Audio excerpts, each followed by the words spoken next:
ICC events cricket में सबसे ज़्यादा ज़रूरी होते हैं, उन्हीं में से एक इवेंट है WTC, जो काफ़ी नया है और काफ़ी यूनिक है क्योंकि साइकिल चलती है 2 साल, और इसी के वजह से क्रिकेट में तो कंडीशंस बहुत इंपॉर्टेंट रहती है, स्पेशली टेस्ट क्रिकेट में और ज़्यादा इंपॉर्टेंट हो जाती हैं। उसी के वजह से वेन्यू का बहुत एक क्रूशल रोल होता है। WTC का जो कॉन्ट्रैक्ट था 3 साल से इंग्लैंड में होस्ट करने का था फाइनल्स का, इस बार जो अभी 2025 में WTC फाइनल्स होगा उस पर एंड करेगा। हम लोग ये डिस्कस करने वाले थे कि उसके बाद जो WTC की साइकिल्स होंगी उनका वेन्यू कैसे डिसाइड होना चाहिए, और रिदम थोड़ा क्लैरिटी देगा कि वेन्यू कितना इंपॉर्टेंट हो जाता है। रिदम, मेरे हिसाब से वेन्यू बहुत बड़ा फैक्टर प्ले करता है, क्योंकि England, India, Australia, south Africa, ये 4 बड़े क्रिकेटिंग नेशंस हैं और जो सबसे ज़्यादा क्रिकेट ऑर्गेनाइज भी करते हैं बड़े बड़े इवेंट्स की। मेरे हिसाब से इंग्लैंड टफेस्ट कंडीशन है बैट्समैन के लिए जब आप टेस्ट क्रिकेट खेल रहे हो। पिछले 3 साल से रहते हैं, इस साल भी जो करंट होने वाला है WTC फाइनल 3 साल से इंग्लैंड में हो रहा है। हम देख रहे हैं इंडिया के लिए इतने रिजल्ट फेवरेबल नहीं रहे हैं लास्ट दोनों WTC फाइनल में। हो सकता है बहुत बड़ा रीजन होगी क्योंकि हम इंग्लैंड में खेल रहे हैं। इंग्लैंड में ओवरऑल जब से हमने क्रिकेट खेलना स्टार्ट किया है, बजाय कि दूसरे नेशन से हमने थोड़ा कंपैरेटिवली कम अच्छा खेला है। अगर यही अगले साल से जो अभी हम लोग डिस्कस कर रहे हैं, हम वीडियो में बताना चाहेंगे कि जो टीम नंबर 1 खत्म करती है पूरे टेस्ट ईयर के एंड में, वो वेन्यू डिसाइड होना चाहिए कि उस टीम के होम ग्राउंड में वो मैचेस होंगे, क्योंकि वो बहुत बड़ा एडवांटेज जो टीम नंबर 1 पे खत्म कर रही है उसको मिलना चाहिए कि आपके होम ग्राउंड में मैच हो और आपको वो एडवांटेज मिले उस मैच में। क्योंकि इंग्लैंड में कंडीशन सारी टीम्स के लिए बहुत डिफिकल्ट है, ऑस्ट्रेलिया कंपैरेटिवली ईजी है। कंडीशंस बहुत बड़ा रोल शुरू से प्ले करती हुई हैं, तो ये चीज़ आईसीसी को अगर वो देखें जो टीम नंबर 1 फिनिश कर रही है उसके होम ग्राउंड में मैच हो। और बिल्कुल जैसा रिदम ने बोला कि जो नंबर 1 फिनिश करता है, फॉर एग्जांपल WTC साइकिल 2 साल की होती है, 2 साल के एंड में जिसने नंबर 1 फिनिश किया, कुछ तो एडवांटेज होना चाहिए उनके पास। अगर होम एडवांटेज है तो मेरे ख्याल में एक सबसे अच्छी चीज़ है, और वेन्यू डिसाइड करने का भी ये क्राइटेरिया होना चाहिए। जिस टीम ने सबसे अच्छा खेला उसको एडवांटेज मिलना चाहिए होम का।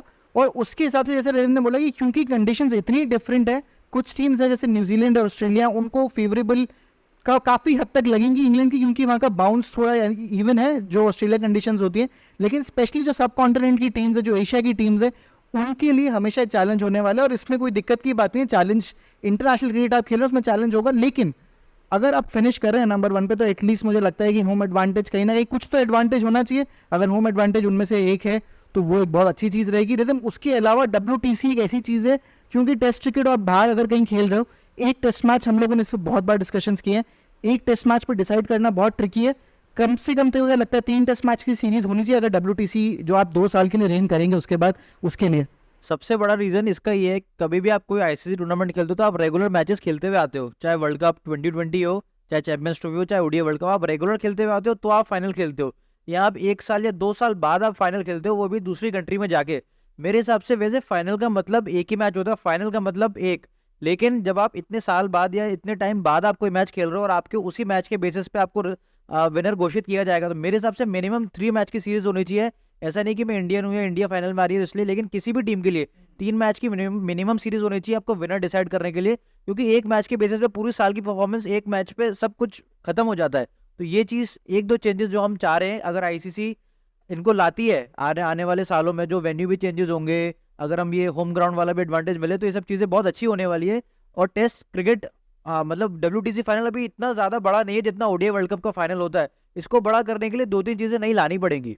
और बिल्कुल जिस तरीके से रिदम ने बोला कि ये कुछ फैक्टर्स बहुत क्रूशियल रहने वाले हैं, और जैसा रिदम ने बोला कि आप सीधा झटके में आके एक मैच खेलते हो, ज़रूरी नहीं है उससे पहले आप टेस्ट मैचेस खेल रहे हो, और ये चीज़ काफ़ी फर्क में खेल रहे हो, सेम उस कंट्री में खेल रहे हो। पिछले 2 बार से जब इंडिया फाइनल्स खेल रही है WTC के, जस्ट IPL के बाद जा रही है, और इस बार भी जो WTC फाइनल्स होगा वो जस्ट IPL के बाद होने वाला है, IPL के कुछ समय बाद ही है। तो मेरे ख्याल में वो टच पाने में थोड़ा शायद डिफिकल्ट रह सकता है, लेकिन ये हमारे पर्सनल फीडबैक्स हैं। अगर ये होते हैं तो शायद आपको और इवन कॉन्टेस्ट दिखे या और फेयर कॉन्टेस्ट दिखे, जो टीम अच्छा परफॉर्म कर रही है उसके साथ। ऑस्ट्रेलिया ने बहुत अच्छा परफॉर्म किया था, न्यूजीलैंड ने किया था और इंडिया ने भी किया था, बट इसी के चलते हम लोग सोच रहे थे कि WTC में क्या क्या चेंजेस होने वाले हैं। ये हमारा फीडबैक था।